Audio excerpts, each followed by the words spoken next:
Welcome back, everyone. This is the Platform Podcast, episode 2.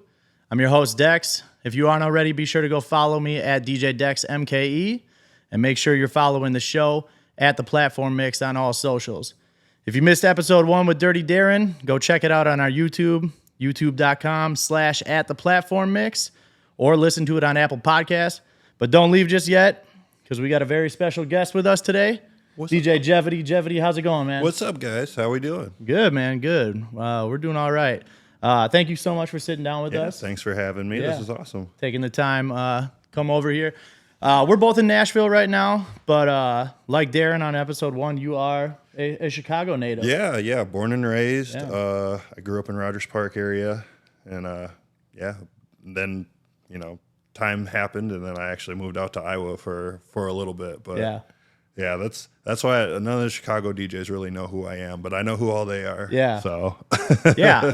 I mean, how long you been DJing? What, almost 20 years now? yeah, just about. I would say my DJ journey started in like 2001. Okay. So yeah, found a mixtape on a bus and been hooked ever since. That's what got you started, huh? Yeah, Bobby D mixtape. Okay. Yeah, I found that on a CTA bus, and I popped into my CD player, and I was like amazed because it was like a split CD. Yeah. So like all the tracks were mixed, but you could also skip through. Yeah. And I was like, I have to figure out how he did this. Yeah. We have at 720 actually in Milwaukee. There's they're like opening DJ set that they always have on when the club opens. Mm-hmm. They used to always have like a CD in the CDJs. Yeah. And that's how it was set up, where it was like a track 1, track 2, track 3, I thought that like was that. so cool.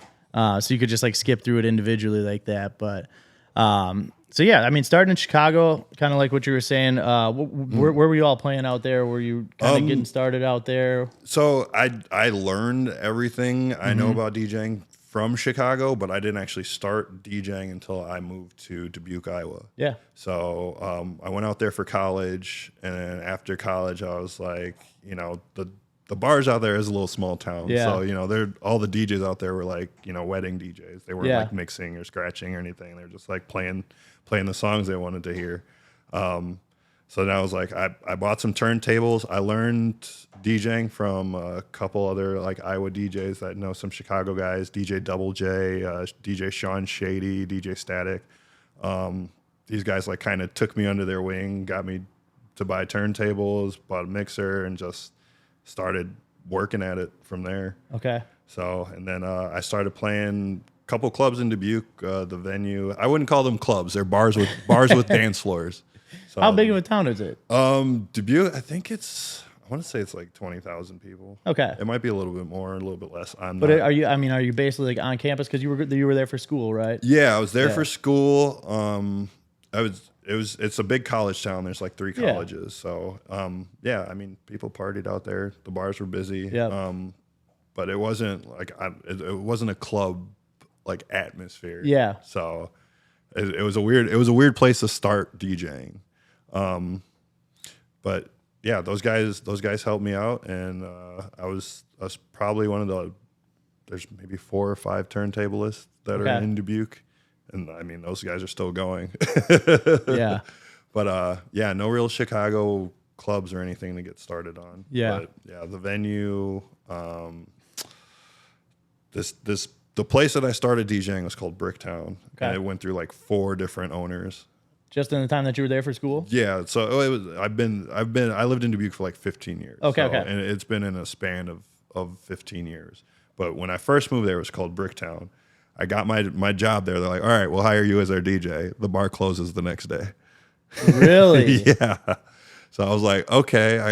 Was that like the first job that you got? Yeah, as a that was DJ the first too? one I got, like legit. Like, yeah, so then you're all hyped up, like, damn, I finally got like a gig. I got a set residency. Next day, boom, close. I was so excited, and then I walked in, the doors were locked, the lights were off. Did they even tell you or anything? No, I did. I had no idea. The manager didn't even know.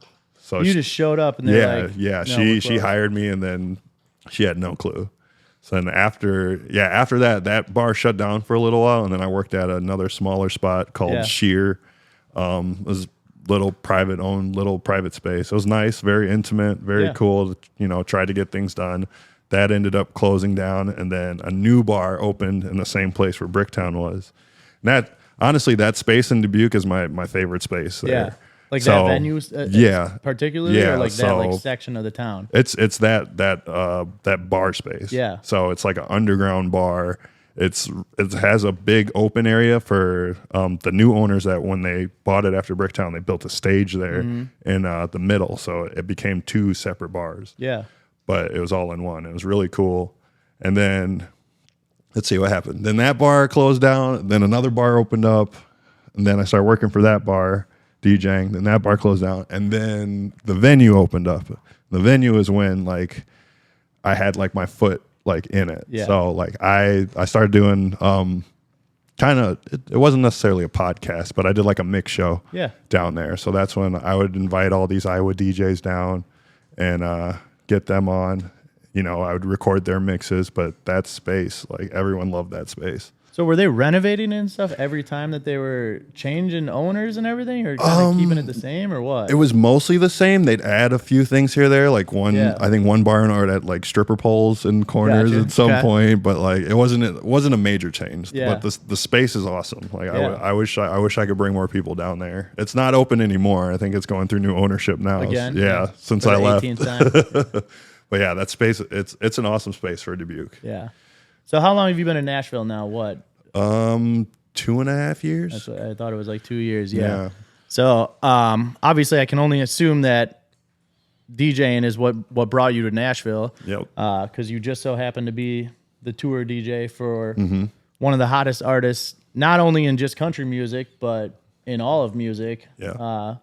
Who happens to be your brother, Kane Brown, which is an absolutely wild story that I didn't know until I saw you guys in Milwaukee. Went to see you guys at the Fiserv and kind of told the story up on stage. Yeah. And I was like, holy shit, this is wild. So I guess kind of tell us a little bit about it, how you guys actually got linked up, and then how everything went from there.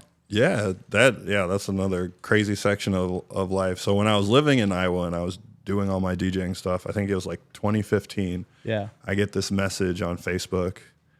Well, first I got a letter in the mail. My mom or my stepdad at the time sent me this letter, and it had a letter from my dad in it and pictures of all 4 of my siblings.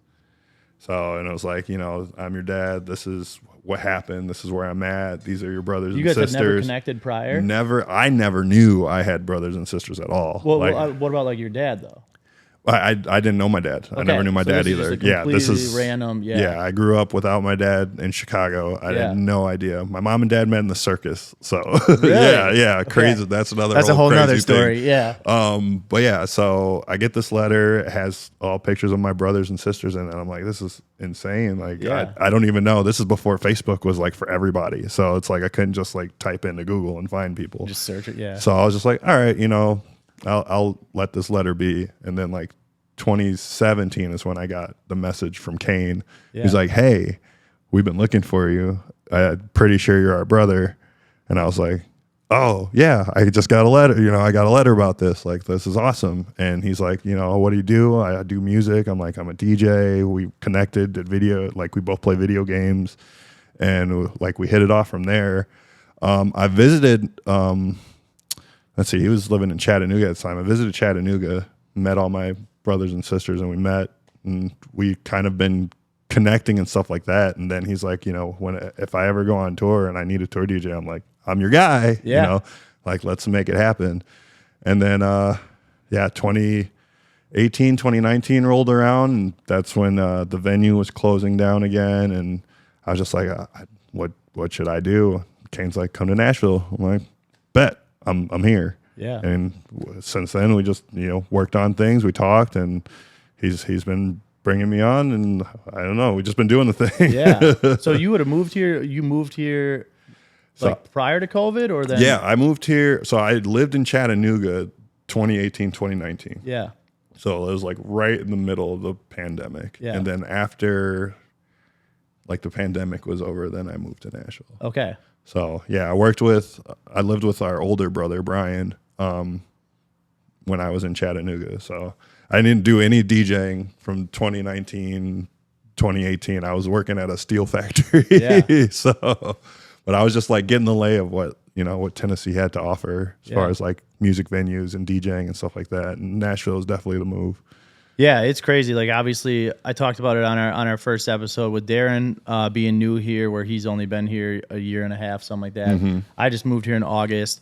Yeah, the Midwest is coming. Yeah, it's been wild though. Like, obviously, like I haven't yet put kind of like my full effort as I would like to into DJing, just with my job outside of here.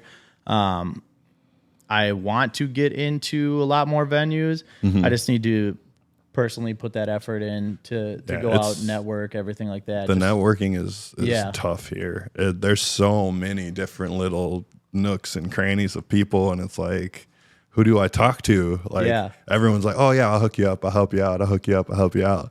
It's like, that's not the guy, bro. Yeah. Like, that's not him. And that's what we kind of talked about, where it's not like in other cities where it's like, cool, you talk to the manager, like that's who's doing the booking. Yeah, 100%. It's a lot of like these third parties. So the networking with them is a little bit harder. But yeah, it's been amazing being down here. And as far as like the opportunities, they're absolutely here. Yeah, there's so much. That drive to become a better artist, DJ, whatever you're doing, is absolutely here, because there's so many talented people in this city. Yeah. Whereas opposed to like even Milwaukee, like a lot of the DJs are just DJing. Where here, I mean, I look at like you diving into more music production, and then so many of these other DJs here are producers too. Yeah, it's you gotta have multiple tools in your back pocket now. There's people playing sets. I'm like, I've never heard half of this stuff, and they were like, yeah, I made this. It's like, it's my own remix, it's my own edit. So it's like, cool, like that's awesome. Yeah. Like it's a whole new avenue for like just music creativity in general. But also there's some parts where it's like, does country music really need to get remixed? Yeah. Like there's some song that's like, maybe we shouldn't make that a party. Yeah, it's banger, wild because there's not like a set kind of realm for like country remixes and stuff on record pools. It's the wild West right now. Yeah. So I mean, you see like Roadhouse and like Silver and all them are like the main guys that are. Yeah, Silver's got the right idea down. Yeah. Doing he does the re-drums and the intros and the outros. Like, it's perfect. Like, and that's like the main thing that I think you need is a lot of those country songs they just need a little bit more extra energy. Where like Silver will put in those extra drums and stuff. Yeah. That just kind of make it feel like it's a little bit more sped up and a little higher energy for you.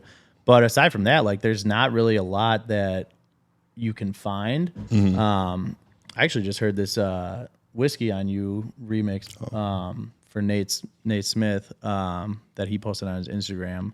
Check that one out. Yeah, that I thought was pretty cool too. So yeah, the whole country realm is like, it's finding those little golden nuggets that you're like, okay, this could be something, you know? Yeah.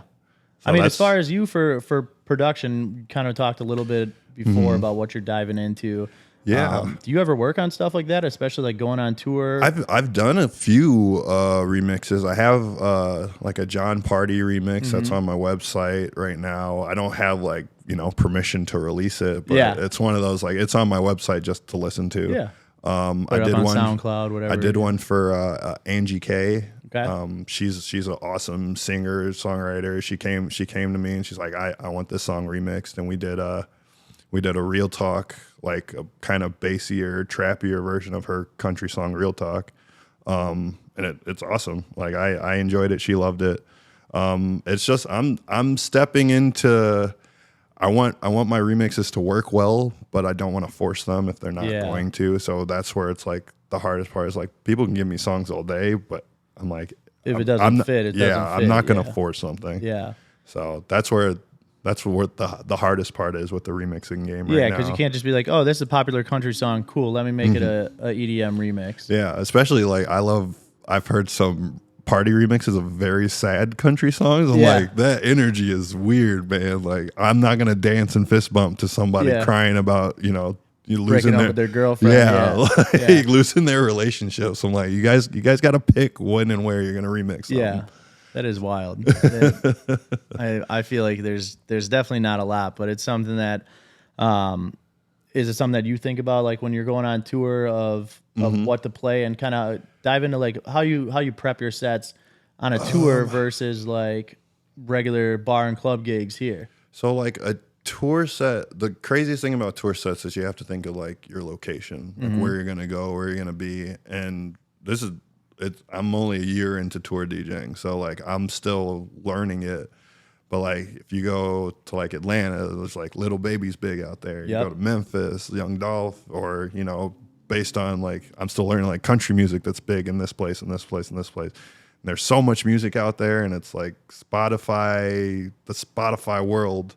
Everyone knows music now, so it's like prepping a set is slowly turning into I have to make it flow. Yeah. Like I have to get people's energy right. I'm slowly trying not to worry about like these people want to hear this song or this song, because it makes me overthink too much. Because I'm not going to throw in a song like this doesn't work in my set, but I know they're going to love it.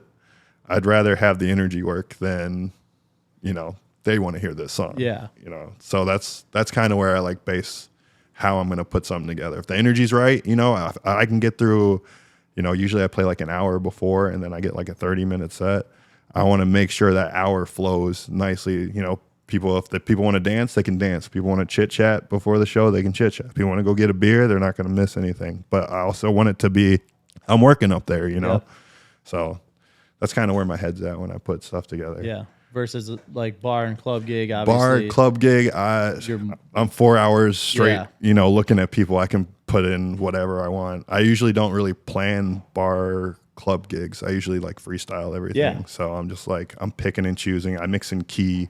I try and keep my BPMs matched. That's where like the whole DJ Jevity comes from, longevity. Like I keep my BPMs and my stuff I was wondering where the name came from. Yeah, when I was in Iowa, I was DJ Longevity at first. Gotcha. And people just start calling me Jevity for short, and I was like, that actually kind of works. Yeah. So I kept the Jevity, but now that I moved here, people keep calling me Levity with an L. Really? And I'm like, yeah, it happens. Like mess it up off the logo. It or literally what? happens so much. Like people are like DJ Levity. I'm like, it's a J. Yeah, it's a J. It's a J. Completely like, other direction. Yeah, there are DJ Levities out there. Yeah. And there's a lot of DJ Levities. I'm the only DJ Jevity. Yeah. So it's like, get it right. If someone Googles Levity, they're going to find like 10 people. So it's just like, well, yeah. Sorry, I got a sidetrack there. Got a little heated there. I got a little sidetrack. It happens so much. It's just like, it's a one letter that'll just ruin everything. Yeah. But as far as like for you prior, I mean, you were not really like a country DJ by any means. No, not at all. Chicago and everything, like Iowa, I mean, you were more doing house EDM. Yeah, I was. So it was first in Iowa was a battle to get like house music even to be played. Okay, like they're just not into it. People just didn't know like what to do with it yet. Like house music is big in Chicago, and everyone, you go to any club, everyone's going to play some sort of dance music. When I started playing it in Dubuque, there are people who are like, oh, we want to hear country, or we want to hear this, or we want to hear that. I'm like, that's not going to get people to dance. Yeah. I'm like, you guys are going to have to start getting in this remix game and stuff like that. So I started doing that. It started going over, but there's a lot of EDM DJs in Iowa, like underground, like they like bass music. They like, the weird dubstep, like wobble stuff. Like, there's so many different, I know more EDM music genres because of Iowa than just being in Chicago. Yeah. They did hybrid trap, like dub. I mean, I don't know them all. There's way too many genres. There's so many, but those Iowa DJs play them all. Yeah. Literally. You will hear so much music you have never heard in your entire life if you go to Iowa clubs. So, and people just get down to it. Yeah, that's was probably my favorite part about DJing in Dubuque. Like we've done stuff I've never seen anywhere. We used to do double deck sets. Me and my buddy DJ Chris Coffey. Both of us up there interchanging. Not like you do 3 songs, I'll do 3 songs. We used to like just do a live set like together, just off the fly, like just mixing off of each other. Like, what BPM are you in? What key are you in? All right, I'm gonna mix this in. We're gonna go here, and we're talking as we're mixing. It was so much fun. That's how like Five and Eric Deluxe do it out in Vegas. Yeah, they'll have like you got to go off the fly. Yeah. You just got to be there, like do the thing. Don't, build a set for later, but like if you're gonna show people what DJing is about, like do it there, do it live, do it in front of people. It's the energy, you can't beat that. Yeah. So vibing off the crowd, everyone's going, it's great. So, but yeah, not really big country music stuff out there. Iowa loves country music, they really do, but it's not like they play it at very many bars or clubs out there. I think there is a place, Mason-Dixon. That's the name of it? Yeah, it's called Mason-Dixon. So it's like, all right, cool. This is playing country. That's the country bar. They have a DJ Spanky, who's been DJing forever. Yeah. He's been DJing before I even got to Dubuque, and he's still doing it now. That dude, dedicated. But yeah, he'll play everything. That dude's the purest open format DJ I know, like for real. But it's a whole new territory for me to do country music. Yeah. So, I mean, moving here, like that's something that I've talked about with a bunch of my friends where they're always like, hey, like I don't want to go visit Nashville. Like I'm not a country music fan. And that's something where every time I like battle with them and I'm like, dude, that's not how it is here. Yeah. Like any of these bars and clubs, like I barely even hear country music when I go out. Aside from like if I'm going to like Jason Aldean's or like something like that, right. Or if you're listening to the actual live bands. But I guess kind of talk about like for you from moving here and not being into country music, but then now you're DJing for a country star. I mean, how do you kind of learn that what you want to play country music wise, or kind of get into that country music, do your research, things like that? Yeah, I mean, I'm learning country music. I've never been like a diehard country music fan. Yeah. But like I've grown up with it. But it's now like what is good for the party? Like what's good party country? That's where it's like, I don't know. I don't know. I'm getting there. Luke Bryant or this person. And then you have other people who like country music are like, oh yeah, don't play that guy or don't play this guy instead or this guy instead. And I got to find my own flavor of country music that I like to play, that I want to DJ, that hopefully other people will enjoy. And that's honestly, who are your tops right now? Right now I like Breland. Nice. Okay. His voice is awesome. I love his vocals. I mean, I got my brother stuff is great. I play Luke Bryan all the time. He's got those catchy riffs. I say I'm trying to think of people who have like party country that's not like that I haven't heard a remix of. Yeah. So that's I was like, you mentioned John Party before, and John Party I feel like has a lot of like upbeat stuff. Sam Hunt, you play a lot of like Luke Combs. Sam Hunt is good. Luke Combs, I have a song or two of his that I put in there. I feel like a lot of his stuff doesn't necessarily like fit for like a club. He's one who can get remixed. Yeah. I think he has that. Hardy is another. Hardy's a good, because he's starting to get into that like hard rock country. Yeah. I think he's huge here. I think that's gonna mold into something bigger at some point. And DJ needs to get a hold of some Hardy stuff. And make that a little bit more club friendly. Yeah, because I had heard of Hardy before I got here, but like ever since moving here, and I don't know if it's just because like at the time I moved was when he like just played Whiskey Jam, and did that huge show. So I don't know if I just like heard about him more at the time that I came here, but I just now he's blowing up even more too. So I actually ran into him at the bank the other day. Yeah, yeah, we banged at the same bank, and he was just getting off the elevator. I was like, "Oh, what's up, man?" He's like, "Hey," I was like, "All right." but yeah, I mean that's it's definitely something that you got to put some time into going through it. I just didn't know because obviously from your background of not really being into that kind of music. Because if you can play anything right now, you're still playing what? I'm all over the place, man. I like my trap stuff. I like my disco house. I just mold it all together. Yeah. So it's easy to put pieces together now. I like music. I can throw country stuff in there if I need to. Is it going to be the same country music everyone likes? I don't know, but at least you get something. Yeah. So it's an experiment for me. Well, on tour, we're gonna do a little draft here in a second. We did a draft on the last episode of DJ setups. This is what I thought would be a good one for you. I always hear stories about just like crazy artist riders. And back in Milwaukee, when I was managing a club out there too, we would get artists that were coming into town, whether it's for Summerfest or whatever other shows, and they always want to do like their after party at either like a Lucid or a 720, two like main clubs there. We get some crazy ass riders from artists, and I remember after Summerfest, it was like Migos, Big Sean, and I want to say they had somebody else with them too, and Migos wanted like $60,000 just to show up to an after party that they'd probably not even show up till like 12:30, and then the bar closed at 2.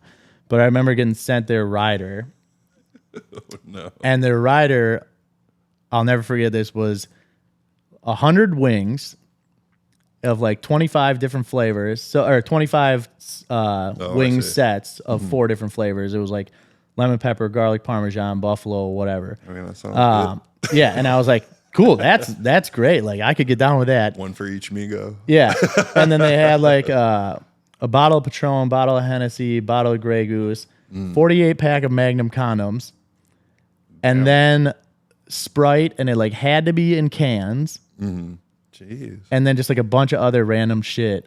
And I was like, crazy writers. I'm like, who makes this shit up? Like, I'm like, are you planning to just fucking in the club? Like, what do you need the Magnums for? Like, or you just get in them at every spot you go, and then you guys just got, you just got them on deck. Like, but yeah, so we're gonna go through. I mean, obviously, with you being on tour, do you set up a rider for venues? I don't really have a crazy rider or anything like that. No? I just table, chairs, couch. Like that's it. Like make my room comfy, and I'll sit there and. What equipment do you use when you're on tour? I have the Rain 12s and a Pioneer S11. Okay.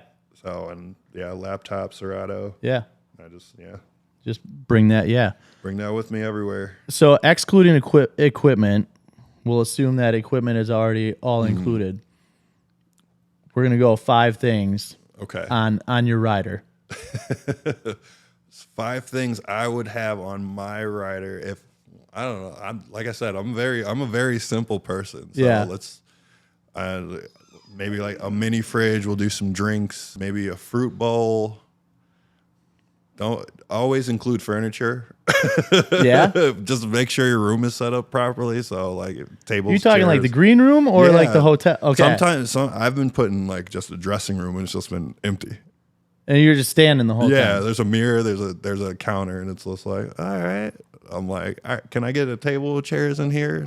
You know. Yeah. So make sure always have some furniture of some sort. So yeah, table, chair, comfy seating in there because that's gonna be your little mini. I've never getaway. thought about that. I just would always like. Yeah, if you don't tell them, they don't know. That's So, and I don't, like I said, I don't have like a ride or anything set up. I'm just like, just put that in my room. Yeah. But yeah, so fridge, drinks, fruit, furniture. TVs are nice. Yeah. You know, something to sit there and watch, and then maybe some workout equipment. You know, knock some stuff out before the show or after the show. Extra push-ups in if you got time. Yeah. You know, some people go for runs. I'm not a big runner guy unless there's a ball and a hoop involved. So like there we go. Yeah. I just can't straight run, but that's my 5. Yeah, I don't really. I was trying to think of some crazier things that I've seen. Say Beyonce's red toilet paper. Yeah. I think that's one. Yeah, I would say for my rider, I would have to include like some food.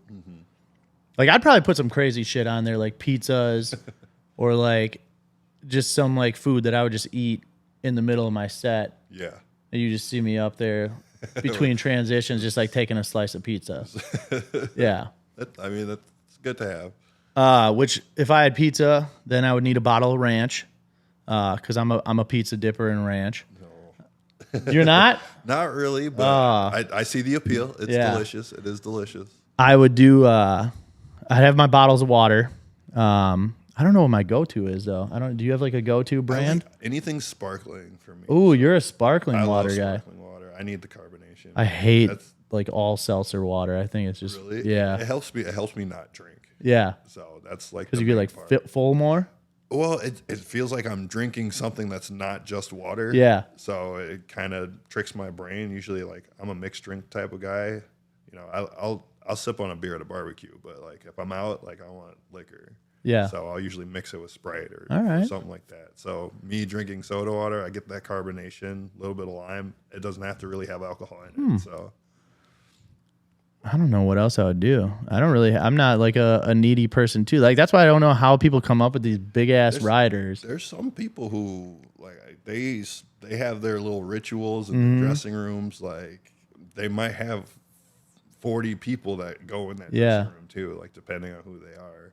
Like Kane's pretty simple. It's like him and the family that get to go in there. His isn't too crazy. Like they give him a cooler, some snacks and stuff like that.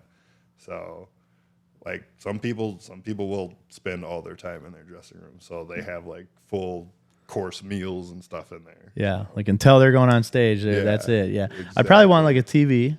So I'd be back there watching sports while I wait. Always. Yeah.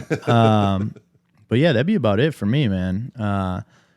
Let us know though. I mean, if you guys got some crazy stories that you've heard about riders, or just some crazy shit that you would put on your own rider, let us know when you're watching. Leave it in the comments.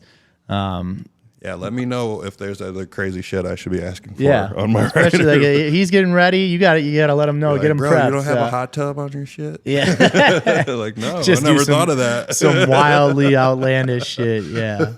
But speaking of like hospitality and things like that, so how many shows did you guys do last year? 30 something. Okay. Yeah.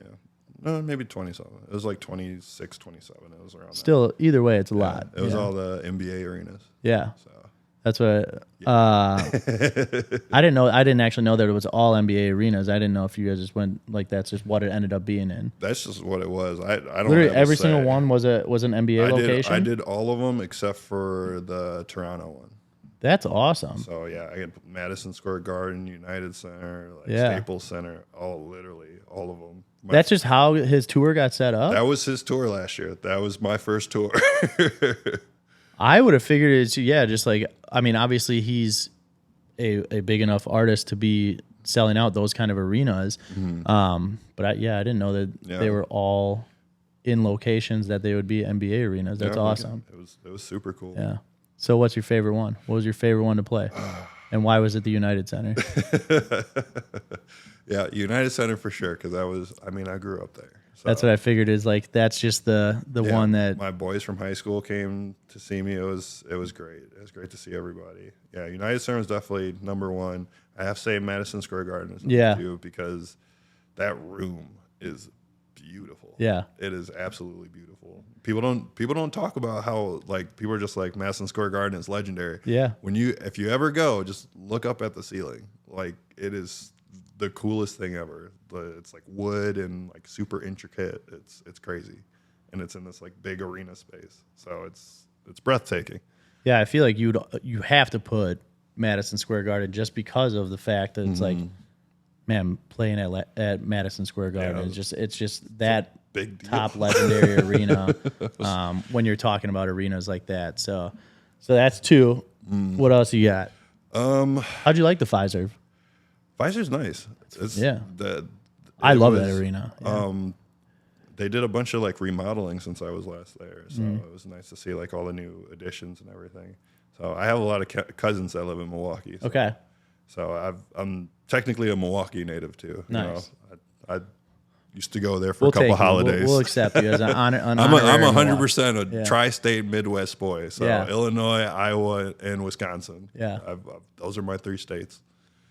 So, but yeah, Pfizer, awesome arena. They gave me a Giannis jersey when I went there. It was super dope. Did you get jerseys at like most of the arenas? Some of them I did. Yeah. United Center, I got custom DJ Jevity jersey, Bulls jersey. I love that one. I got a couple from a couple places. Yeah, because that's one thing that I noticed at the Milwaukee show, and I love when artists do that. I think it's so smart because you just kind of win over the crowd that way. But yeah, Kane came out with his own custom Kane Brown Milwaukee Bucks jersey. Yeah. And it's like as soon as you come out in that, people are like, oh shit. And especially because we like just won the championship. Mm-hmm. It's just like an easy way to win over the crowd. Yeah. You kind of just come out rocking with that. He must have had somebody in the front row wearing like a Florida. Oh, maybe. Oh, yeah. Shirt, because I remember him like talking shit to, like literally just in the middle of the concert, he was just talking shit to this Florida fan. Oh, yeah. Which I thought was hilarious. But yeah, I mean, I think that he, I don't know if he does this on like a lot of the different tours, especially being that now that I'm finding out that they were all arenas. Yeah. He actually brought out Chris Middleton, George Hill, George Hill is a big country fan. Yeah. Yeah, I got and those guys. Plays Famous Friends and then brings them out where I'm like, ooh, that's just good shit right there. Yeah. Note to self, don't tell people from Milwaukee or from Chicago. You will get booed. Yeah, because you did that on the mic, too. I totally, hey, I was just telling people where I was from, man. I remember that. It came naturally, and everyone's like, oh, boo. I'm like, just immediately boo the shit out of you for no reason. That's how you warm up the crowd right there. Yeah. Everyone in unity. Yeah. It's crazy. They just jump on you right away. I mean, if you're, just Bears, that's Bulls. People love their sports. That's all that is. And rivalries get into it. So. Yeah. But yeah, you're a big basketball fan too. I mean, you're playing basketball a lot outside of DJing, or you try to when you have time. I try, yeah. When I went to Dubuque, I played basketball there in college. So I still try to play when I can. There's not many. I gotta find some like Nashville basketball leagues or something. Yeah, get a little rec league going. Yeah, I'm starting to pack on the pounds here. I need to start running some. It's easy to do here. There's so much good shit to eat. Good food, good drinks. Yeah. There's a lot of culture here. So. Yeah. But yeah, you were telling me a story the other day where like you went to play with Kane, and fucking like Sam Hunt was there. Yeah, Sam Hunt's a big boy. I didn't know. I mean, he played college football. He played at I think like Alabama A&M. Played quarterback. Yeah, he's a big boy. Yeah. I always mistake him for like I thought he was like a shorter country singer, and now he can look me eye to eye, and I was like, all right. Because he's like what how tall are you? 6'3", 6'4"? I'm 6'4.5". Yeah. So I round up to 6'5" with shoes on. So. Yeah. We round up. So. Yeah. So Sam's around that 6'4". Yeah. So everyone's like, yeah, you and Sam will guard each other, and you guys can, be big boys and bounce, like, what bounce the fuck each other is this? out. Why am I just getting thrown at him? Yeah. We did. We played nice with each other too. Yeah. It was fun. Yeah. we weren't trying to like back each other down or anything. I was gonna say who won. Who's the best of you, Sam, Kane, whoever else is all there. Kane is the disher and the shooter. So depending on who his teammates are, like. He could really thrive. Yeah. Ooh, he knocked down the NBA 3-pointers. Yeah. So he needs a good point guard to push in and draw some attention. Dish to Kane. Kane will knock that down easy. Hell yeah. I'm down low. I'm getting rebounds. Yep. Doing layups. Doing the hard work. Yeah. So I don't know. Between three of us, I think the first time I played on Kane's court, I think I ran the court. My squad. Kane was on a different team. Who's on your squad? It was a couple of Kane's friends. Okay. Just people who were there. Yeah. But yeah, we ran that court 7 games. I was dead. Like I was in bed the next day. Like, babe, I can't move my leg. Like I was so dead. But I mean, you get a lot of run. Like the last time that I played, I had my watch on. Mm-hmm. I think we played like 4 or 5 games, and it was like 7 or 8 miles. Yeah. You don't realize like how much you do when you're playing basketball. Yeah, which is bullshit because I'm like, how do I get to run that far? I'm like, if I put that on a treadmill, I would never run 7 miles. Right. I'm like, why can't I just do that shit on a treadmill? But it's completely, completely your mind's different. set to something else. Like, yeah. You're like, play defense, play offense, put the basket in it. I'm not running, I'm playing basketball. Yeah. It's completely different. Yeah. But yeah, I mean, as far as Nashville goes, we talked a little bit about our producers here in the city.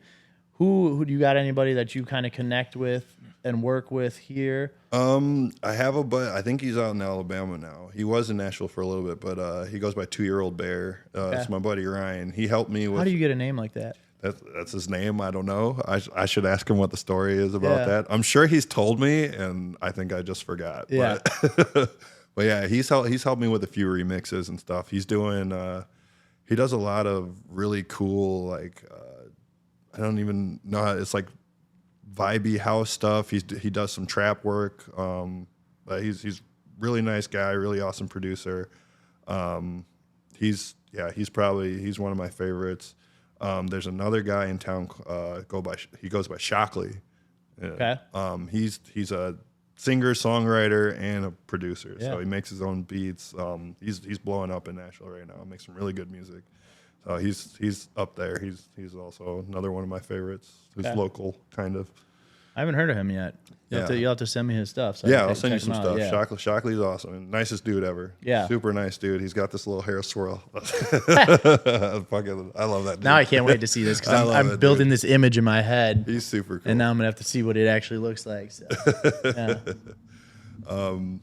yeah. I love production stuff, man. My favorite producers who are like bigger people, Timbaland for sure. Troy Boy. Okay. I don't know if you've heard of Fabian Mazur. I don't even know if that's how you say his last name, but I don't know.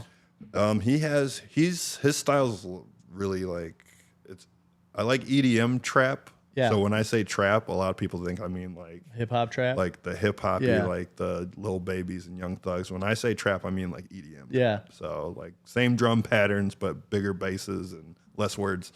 And less words. Yeah.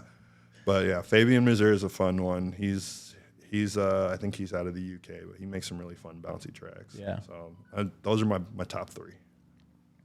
That's your top three outside of here or outside of like Nashville? Yeah. Yeah. I really like Cheyenne Giles right now. Like every remix that he makes is fucking insane. Definitely more like built for festivals and clubs.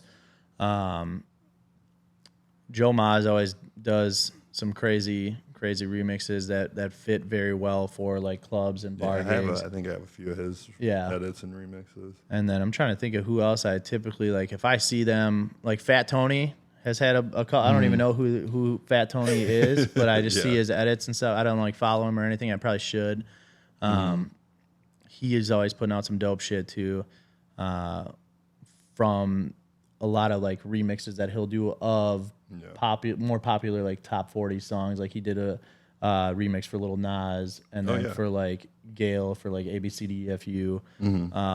Did a dope remix for that, which is nice for here in Nashville, where it's a little bit more of like that sing-along type crowd that you get that higher energy then, but then they're still getting something that they're going to know the words to. It's a familiar track that they can sing along to. So yeah, those are definitely some of my favorites right now. Yeah, those in your wheelhouse type producers where, you know, they make those tracks you like to play.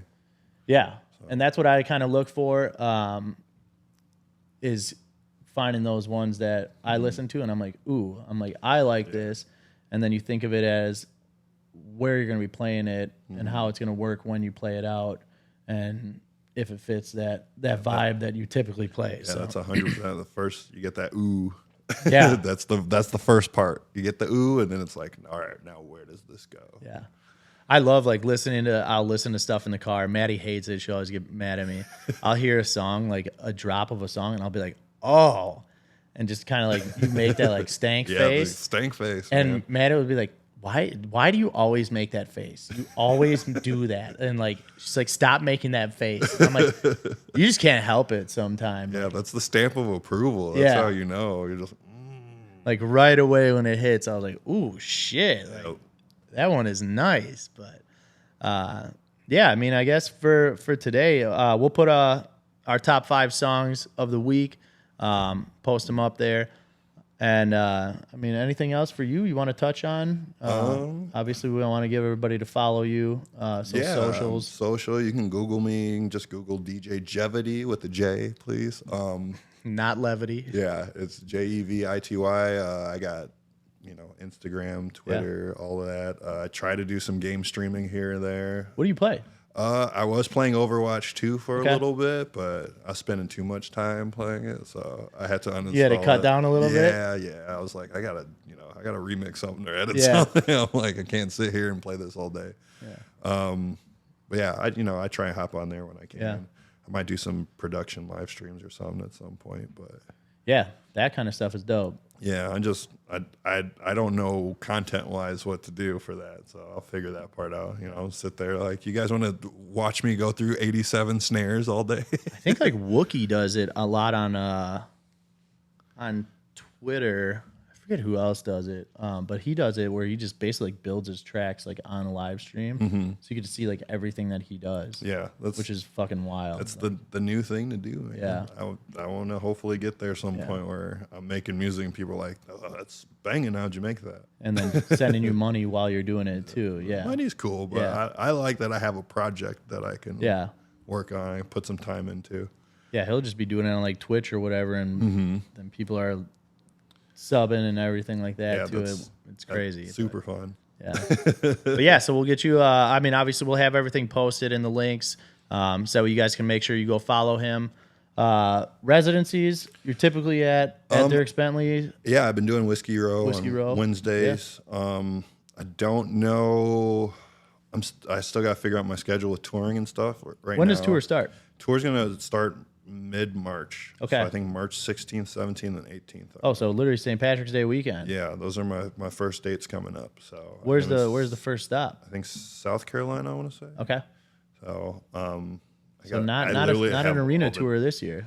It's some amphitheaters. I don't know where else. I mean, I have no tour logistics. They're just like, get on the bus. Yeah. All right, cool. You got it. All right, I'll be there. Yeah.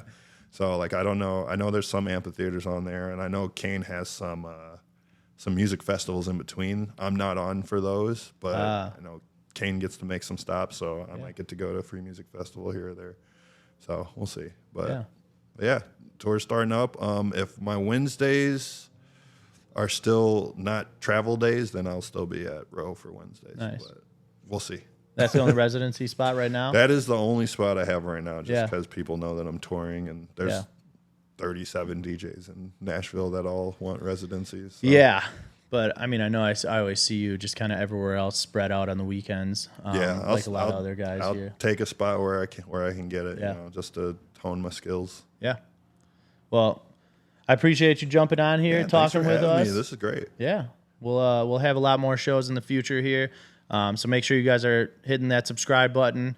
Follow us on Instagram. And then if you're listening to DJ mixes, we got them every week. Our actual platform show goes out every week on Mondays. Different shows from different DJs from all over the world. And they're always hour-long, dope mixes from some of the top guys. You got a mix coming, I believe, in May. I'd have to recheck the schedule, but... appreciate you guys tuning in. Till next time.